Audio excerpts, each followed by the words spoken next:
Switch the mic. It's a different mic. It's on. It is on. You're right. Good afternoon. Good afternoon. How's everybody doing? All right, great. Once again, welcome back to Second Chance Month in Memphis. My name is William Arnold, and as I said earlier, I serve in the Office of Reentry at the Department of Labor and Workforce Development. And I want to welcome you again to here, to this place right now in time, space, and history. History in terms of this has never been done. Second Chance Month, I don't think it's ever really been recognized or celebrated across the state. And I failed to mention earlier that we're doing a tour. Last Friday, we did the same event in Nashville, Tennessee, right on the edge of Tennessee State University in the 37208 zip code. And for those of you who don't know, there was a 2018 Brookings study that said that the 37208 zip code is the most incarcerated zip code in the nation. Right? So when you also think, and I think I said this earlier, that 95% of the people who are incarcerated are going to come home one day. They got to outdate. That's an awesome thing. So for us to not have kicked it off in Nashville in that zip code, it just didn't make sense. But as a native Memphian, I'm glad to be here. I'm glad to be among you all. And I'm glad to have you all here. So I'm going to shut up and now. We're going to go ahead and commence with our program, and we'll start off with Pastor Ricky Floyd, Senior Lead Pastor of Pursuit of God Transformation Center.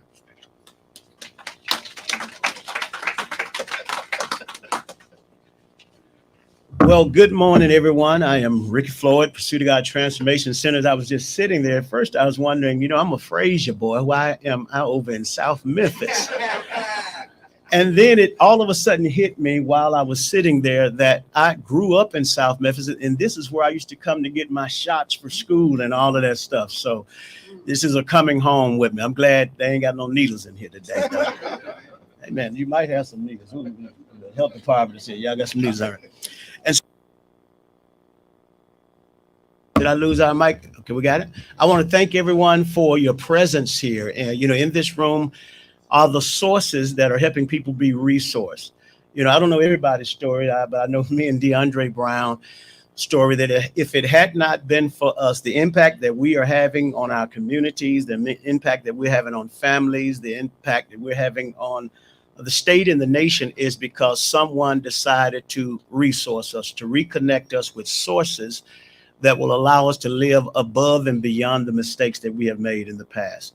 And so everyone here today that is contributing, I want to applaud you. I want to celebrate you. I want to honor you. I want to encourage you to do what I did. This week we had an event and we had about 700 people to come through. And I don't want you to look at the ones that curse you out.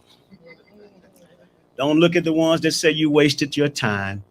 But keep in your mind the people who you not only changed their life, you change their children's life, and focus on, because whatever you focus on grows. And so I want to welcome you to the city of Memphis. Many of you, I want to welcome you to continue to do and celebrate, encourage you to continue to do what you do. And thank you for your presence here today. And again, I can't overemphasize that. And I feel a strong need to say, grow not weary in well-doing. Because in due season, somebody's going to get the revelation and the benefits of the sacrifice that you are making to change lives. Thank you. I celebrate all these great men and women.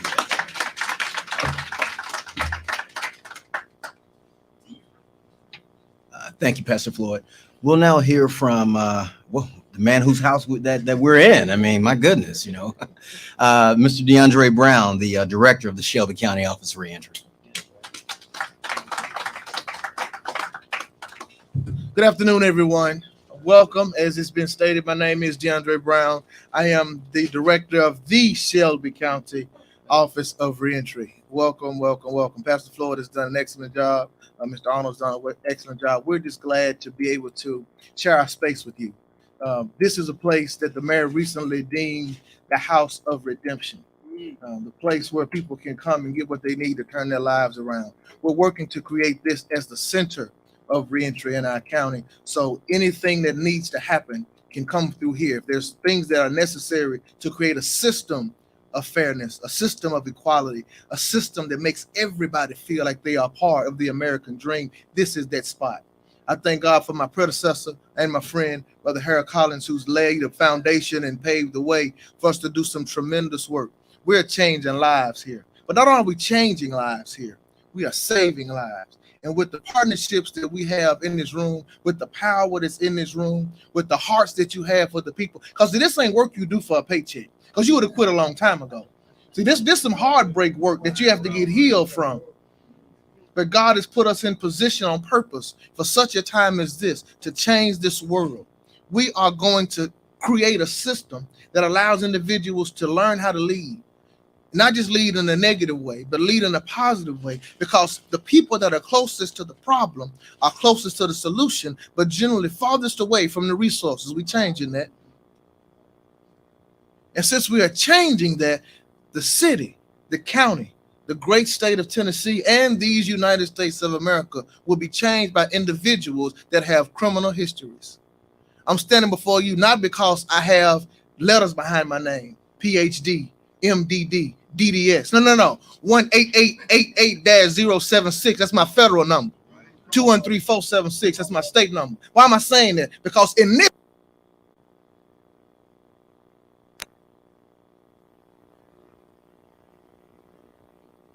nobody stopped what he set in motion. God bless you and welcome.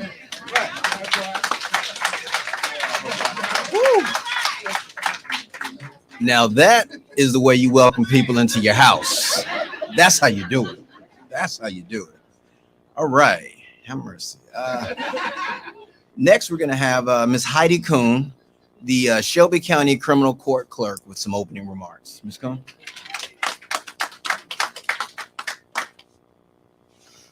Y'all expect me to follow that? Try to get the transition. Jeez.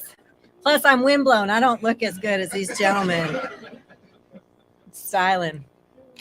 Thank you for allowing me to be here today. I am Helen Kuhn, your Shelby County Criminal Court Clerk. And I often say that just because you have a past doesn't mean you can't have a future. And also truly believe that having a record should not be a life sentence.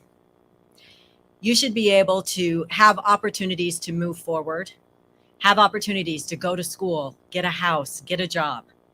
We always talk about how crime is so terrible in Memphis and Shelby County. But what are we doing to aid the individuals? What are we doing to help the people that need the help the most? Are you a part of the solution or are you a part of the problem? And I believe that the Criminal Court Clerk's Office is a part of the solution. We have expunged over 4,200 individuals. And when I look at that and I think about it, it's not just one person that we are expunging. And these gentlemen had already stated it. We're helping families. We're helping communities. People are able to go and get jobs and provide for their family. And if you're able to do that, they're not going to go back to a life of crime. And the recidivism rate for those that have been expunged is so incredibly low, it's almost nil. So why not offer people opportunities? It's just incredible to me that we provide such barriers to people and such a stigma, and we have to lift that stigma. I hate the term ex-felon. I hate that word. We need to find a better word. I don't know what it is, but that's one of my goals. Another thing that I'm looking at is in the legislation right now, we need to look at automatic expungements. People come into the courtroom, they get their cases expunged or they get it dismissed. They walk out of the courtroom, they think it's not on their record until they try and go get a job. And then they're denied jobs. Yes. So we need to make sure that we have people have automatic expungements. There's no need for those to be on the record. Absolutely no need. The other thing that changed as of July 1st of 2022 is the expungement fee. Used to be $484. That is a financial barrier to people. Then it went to $100. Clerks across the state of Tennessee had the opportunity to waive that $100 fee. I am the only clerk in the state of Tennessee who has waived that fee indefinitely. Why produce further barriers to people? $100 may not mean a lot to some people, but for others, it could mean gas money, and God knows it means gas money right now. It could mean meds, childcare, food. Well, now they don't have to pay that $100. People don't have an understanding that to get an expungement, you do not need a lawyer. You do not need thousands of dollars. All you need is opportunity, and that's why we're there. So I am so incredibly pleased with the work that we have provided and the opportunities that now exist for people who have been expunged. And the one last thing I will mention is one other thing in regard to a financial barrier is I have created a settlement solution program, which is basically a debt solution program. If someone's case is 5 years or older and they owe the criminal court clerk's office, you can come in and you can pay 50% of what you owe and be done. That offers people another opportunity to get an expungement. So I'm reducing barriers and increasing opportunities. And I'm so proud to be here today with these gentlemen because I truly believe in their passion. And all of you, I thank you for what you do because together we can make a difference.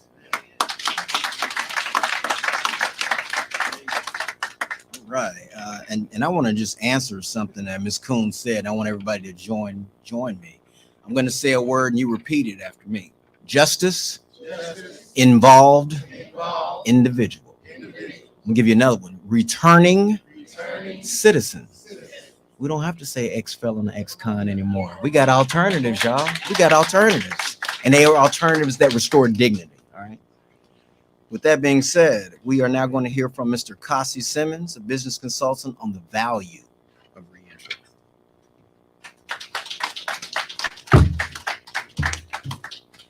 Wow. That's about all I can say in this situation is, again, wow. My name is Cassie Simmons. I'm originally from Nashville, Tennessee, and been in Memphis. How long we been here? Long time. Yeah, long time. Thank you for family in the back, and I'd like to say thank you to Sophia Young for inviting me. Approximately, how long ago was it? 2007? 2007, I made some very bad business decisions that the federal government just took tremendous objection to. Tremendous objection. And they assigned me approximately 17 months of timeout? Yeah, it was about 17 months of timeout. During those 17 months, I got the opportunity to discover one thing that I really didn't know and embrace at that time, and that is the world will go on just fine without me. So it was simply a matter of using that time during that timeout to reflect on the decisions that I made and learning to accept full and total responsibility for the bad decisions that I made. I put myself where I was. And in retrospect, I wouldn't be where I am today if but not for those 17 months.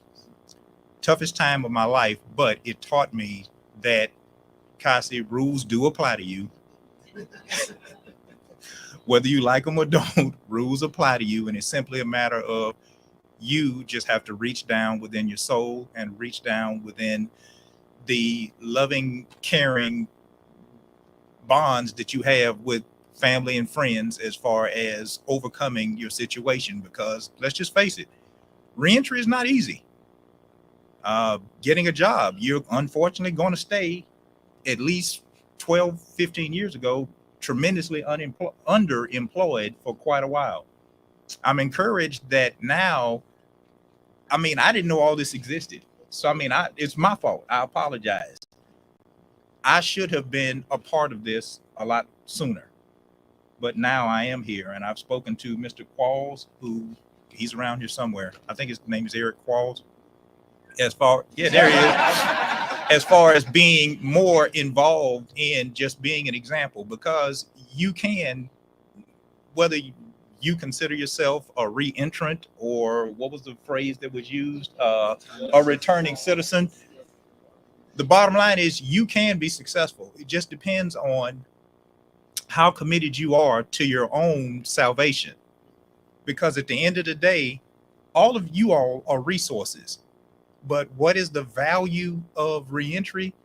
That depends. It depends on the reentrant. And whether they view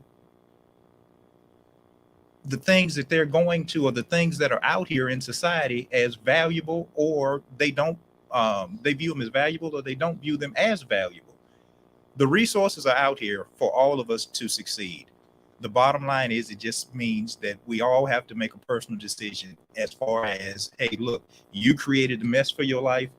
You're going to use, hopefully, the resources that are out here. And obviously those resources, as I'm now discovering, are numerous, to dig yourself out of the hole that you created. It's simply just a matter of how much you're willing to invest in yourself. So I just want to just thank everybody for giving me the opportunity, and to let you know that, hey, look, I haven't done my part, because I consider myself to be tremendously successful. What is a business consultant? As I've discussed with my brother here, basically what I do is work with people that have viable business plans. And that is, if you have an idea or something that you would like to turn into a business, formally put it together, present it to me, and hey, we can talk about some funding. I've been able to financially succeed and do extremely well. And I now have the ability to reach back and to help people as far as, hey, look, the bank isn't going to give you any money.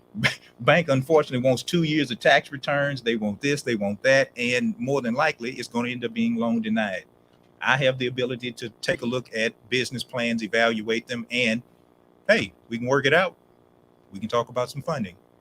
So again, I'd like to thank everybody for giving me the opportunity, and to let everybody know that I didn't know you existed. So that means that that's on me, not on you. So I appreciate you, and thank you, my brother. Thank you, Sophie. Thank you for the support.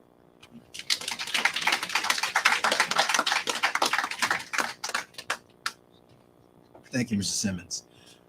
This time we'll now hear from Minister Milo Lumpkin from Restored Citizens.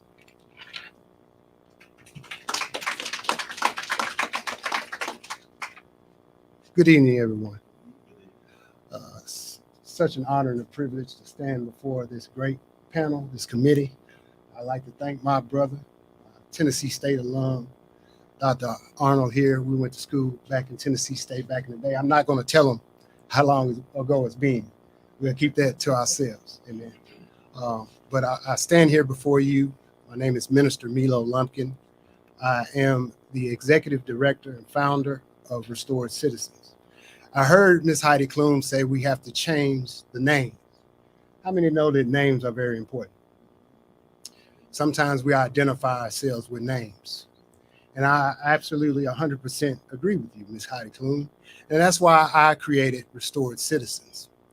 And what I want to do is restore the dignity and the humanity and the humanness of just being human in the image of God.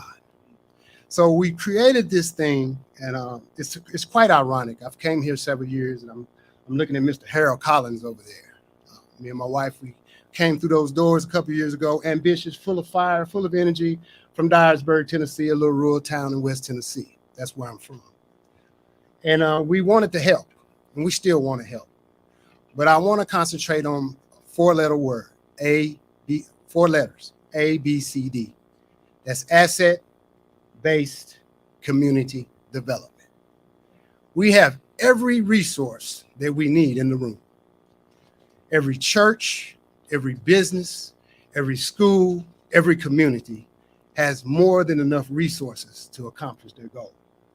But the problem is simply this: we will not come together in the unity of love. So my message today is one: I stand before you here, an ex-felon myself, a graduate of Tennessee State University who graduated in criminal justice with a Bachelor of Science and degree. I'm also currently enrolled in Memphis Theological Seminary. I'm a candidate for elder in the United Methodist Church. I've been pastoring since 2015. I got out of prison in 2014 in the state of Illinois, and I haven't looked back since. Why I haven't looked back is because God is with me. We cannot lose fact or sight of the fact that we need some kind of sense of spirituality. And I when I say that, I mean that serious. I know that's not what kind of event this is, But I want you to take that and put it in your cap. But I want to thank you, Brother Arnold, for inviting me. I want to thank these brothers and sisters up here that have come today and shared their time. But I want you to know, Restored Citizens was formed in rural West Tennessee for people to have access in those rural areas. I didn't come here to try to take over. I didn't try to come here to move somebody out the way. I came here to see if I could partner. Now that I'm in this community, I'm a part of this community, I believe that the world is my parish. That means wherever I go, I have a responsibility to God to help others, to love others. That is what we need. That is what is going to meet where the rubber meets the road. Not about dollars, not about cents, but let's be real here. We need resources. It takes money. It takes a commitment. Yeah, we know that takes work, a lot of hard work. And a lot of this stuff is not gratifying. I have been running Restored Citizen since 2015, and everything has been funded on my own, me and my wife and God. And we sustain that. I want y'all to hear me. No handouts from anybody. But it's so hard to do stuff without resources. And if you're in an under-resourced or underfunded community, you can make a difference. So we need to get in front of the people who do have access to those resources, like all these gentlemen and Ms. Kuhn and everybody in this room and everybody in this building, and connect. There has to be a connection. God created us to have a relationship with one another, not to be on your own island, to just do what you want to do. That's not helping the community. That's all I have. Thank you and God bless. Thank you, Minister Lumpkin. Next, we'll have Jeremy White from the Tennessee Office of Reentry. I know this guy. And he's going to speak to us about reimagining reintegration. Mr. White.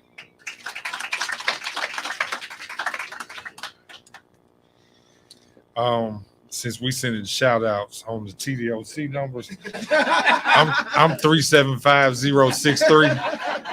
And since we sending shout outs to Fraser, I'm from East Memphis. So I just wanted to make sure I put that out there. I completed 22 years. I went in when I was 19. I caught a case in Cordova in 1999. And did 22 years. I got out a year ago at 41. Thank you. And when I got out going through the reentry process, I couldn't come home. I had to go to Nashville. And when I started to observe the things that was going on in Nashville, I realized where I really wanted to be was here. But I couldn't because a lot of the resources were there. And so when I got the opportunity to finally move into the public sector and met Dr. Arnold, he looked at me and he said, you know what? He said, we're going to change the world. And as a fellow Memphian, that meant something to me. It meant something to me because I finally met someone that cared about my well-being, not about the color of my skin, not about where I'm from, but just know that I'm just as impacted, and he was willing to take an opportunity on me. Because as I was moving throughout Nashville, I can't get housing. I've been turned down 8 times. And I'm white. So let me just go and put that out there. I'm just going to go and say that.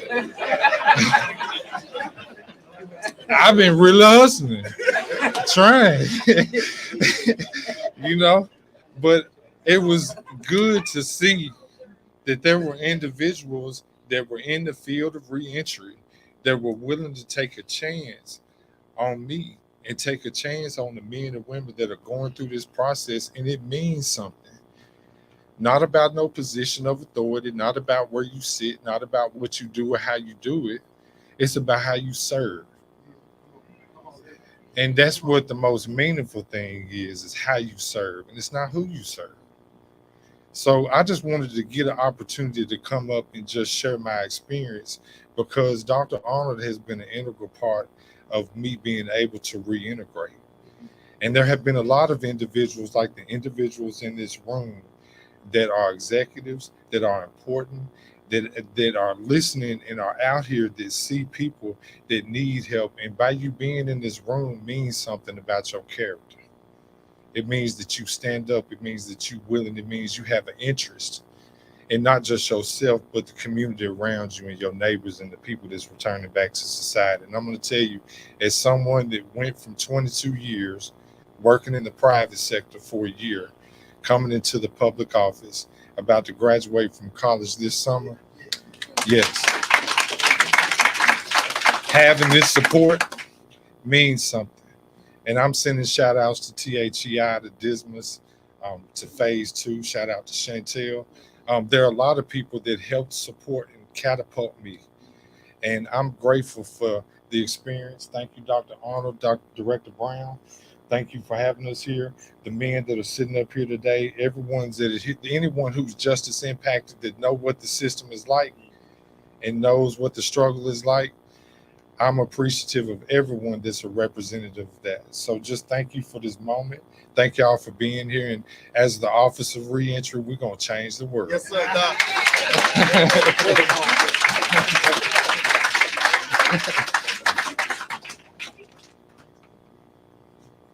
If ever there were a person who in the last 7-8 months of my life has kept me grounded in this work and understanding the importance of this work, you just saw him.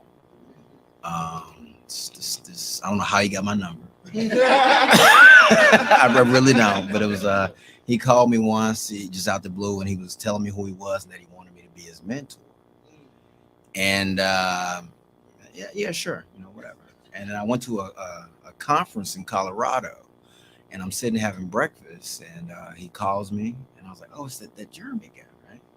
And so I looked at my phone and I answered, and he goes, yeah, I'm in Colorado. I said, yeah, me too. He said, I'm at the conference. I said, yeah, me too.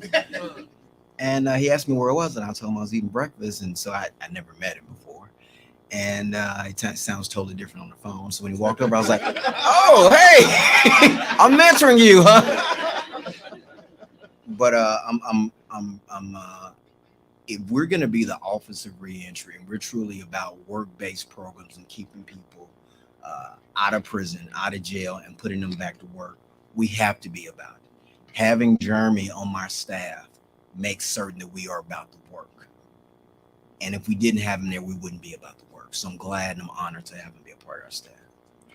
We'll next hear from Mr. Dwayne Bryant, president of Inner Vision International Incorporated.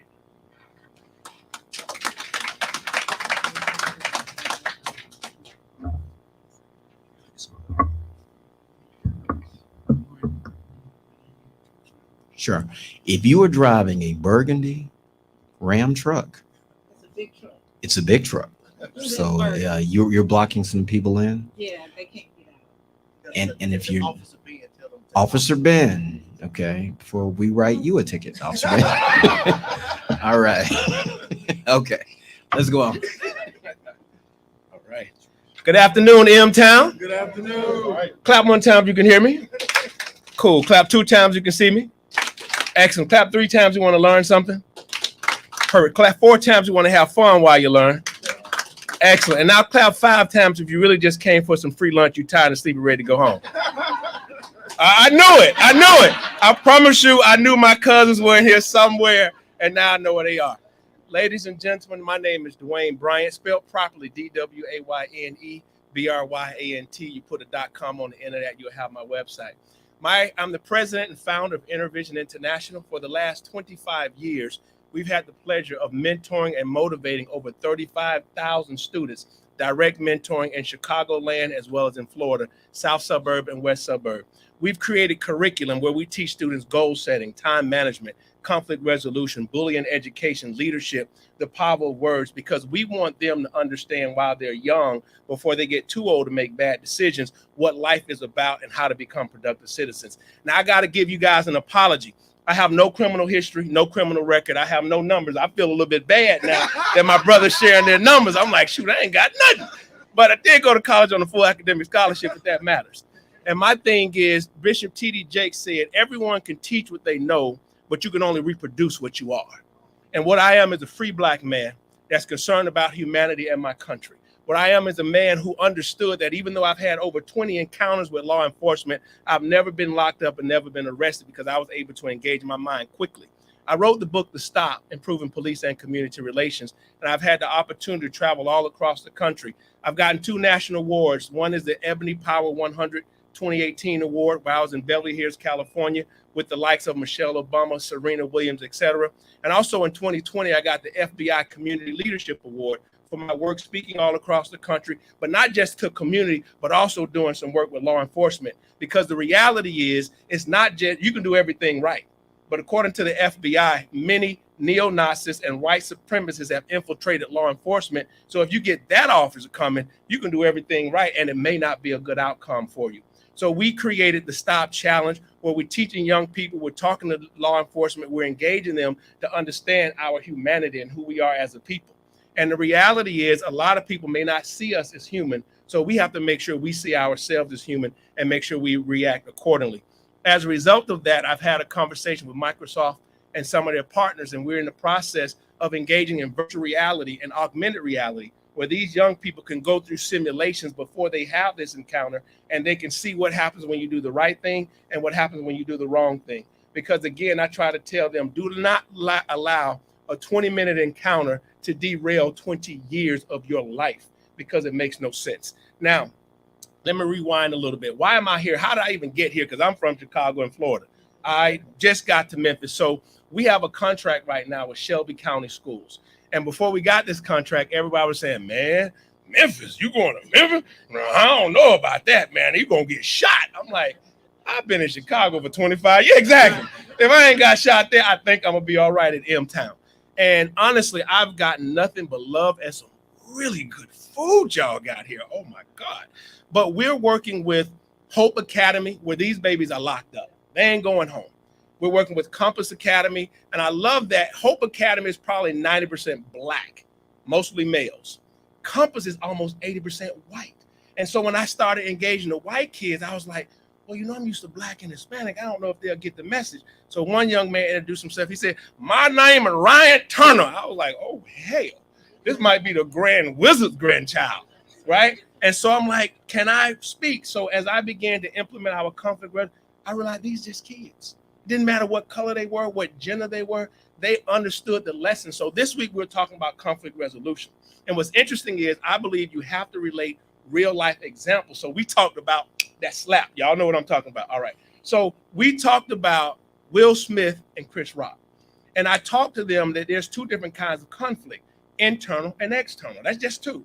And then what we began to understand is that slap had nothing to do with Jada Pinkett. It had everything to do with Will Smith, with his insecurities, with the way he was raised, with the way he couldn't protect his mama. Now he was playing this role of Richard Williams, and now he wanted to be a man, but he thought being a man revolves violence. But he didn't understand these brothers right here, how they engage their mind, their heart, and their spirit, that true men are caring and kind and loving. They can talk their problems out versus going up on a stage slapping somebody in the face. And so as we began to have this conversation, I gave them tools and strategies, agreement, negotiation, mediate, and all of these things. They were like, we ain't never heard this. I said, I know, because you're not being raised by comprehensive men. I said, see, when men stand up, boys sit down. But if a boy never see a man, he can never grow into be a man. Only thing you can become is a grown male. And that's what's leading our communities, are grown males. And that's not sufficient to take us where we need to go. And so as we begin to engage these young people, it was just amazing. They first come in like this. They leave like, because guess what? They want to learn. They want to grow. They don't want to be, as you call them, ex-cons and prisoners. They want to be something. And as I was sitting over there, listening to all of my dynamic brothers and my German brother, it's like, and honestly, when he was talking, I was like, I did the same thing that the brother did. But I had a eureka moment. I realize now what these last 25 years of developing curriculum for these young people is about.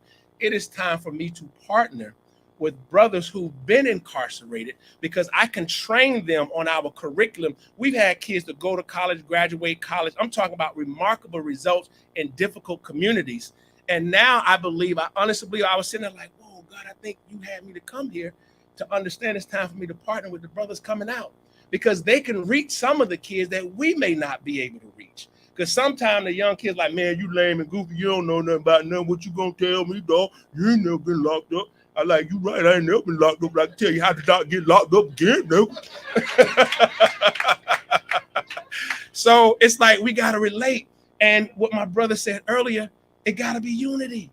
It can't be, I think I'm so good because I'm squeaky clean and never. No, we all in this together, because if we don't come together, America is on the decline. If you ain't paying attention to what's going on across this country, around this world, we have got to come together. So I just want to say it is my absolute honor and my pleasure to be here. They told me 5 minutes. I said I ain't never done that in 5 minutes, but I'll do it today. And so thank you, Tasha, James Cottrell, Dr. Arnold, and my brothers here as well. Thank you so much for your time. And like the brother said, we can change the world. Thank you.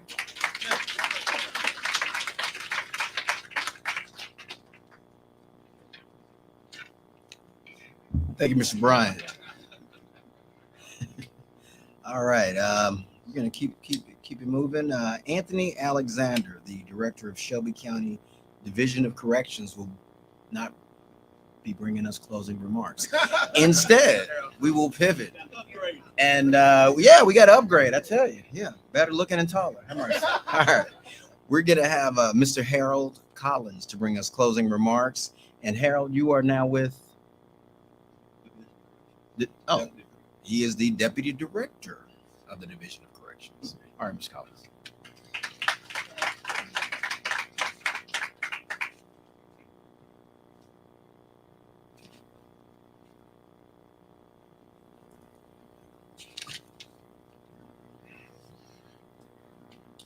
There's a white S550. See, I don't know anything about these. Mercedes-Benz that needs to be moved. I think you got 5 minutes or the tow truck gonna be there, right, James? Okay, good deal, good deal. Good afternoon, everybody. My name is Harold Collins. I serve as the Deputy Director of the Shelby County Division of Corrections to the Honorable Heidi Kuhn, our clerk. Don't forget that when you're elected, you are honorable, I know. And to my panel of brothers who serve on the dais, and to, is it Dr.? Okay, I'm good. To Dr. Arnold, thank you for inviting me. On behalf of Director Alexander, we want to say thank you for your partnership, because many, many years ago, when this building, as Pastor Floyd said, was a clinic in South Memphis, before the old South Memphis Clinic on Crump Boulevard was built. This is the place where African-American children came to get health care. And when I say health care, I mean vision, dental, and physical health in one place. And so today, in one place, persons who need our help to be lifted up is in this room. And the vision years ago was to make that a reality. And sometimes when you have the vision, you're not present for the reality, you're here for the residual.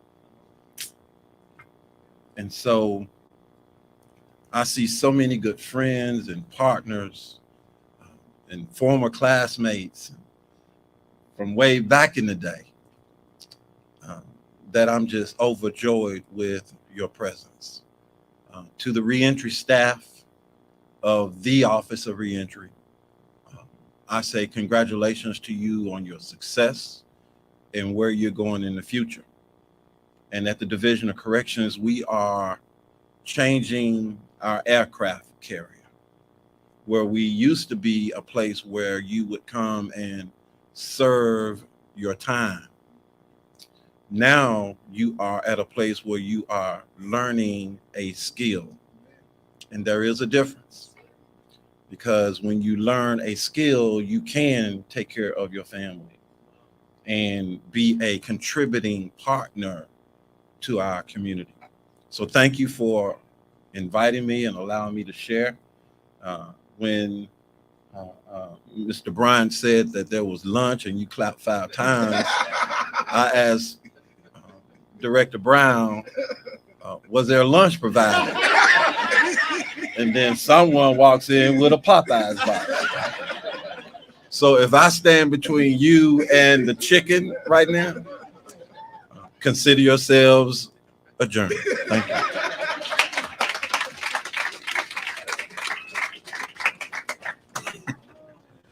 Thank you, Mr. Collins. With that said, we're going to adjourn the program, but continue with the other activities going on. So it's not over. Don't pack up. Don't go home. But wait, there's more. Stay tuned. All right. Thank y'all.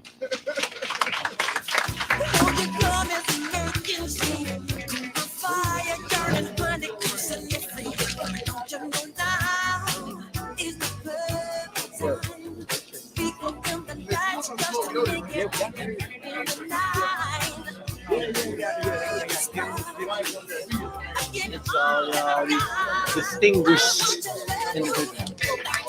Turn this mic off.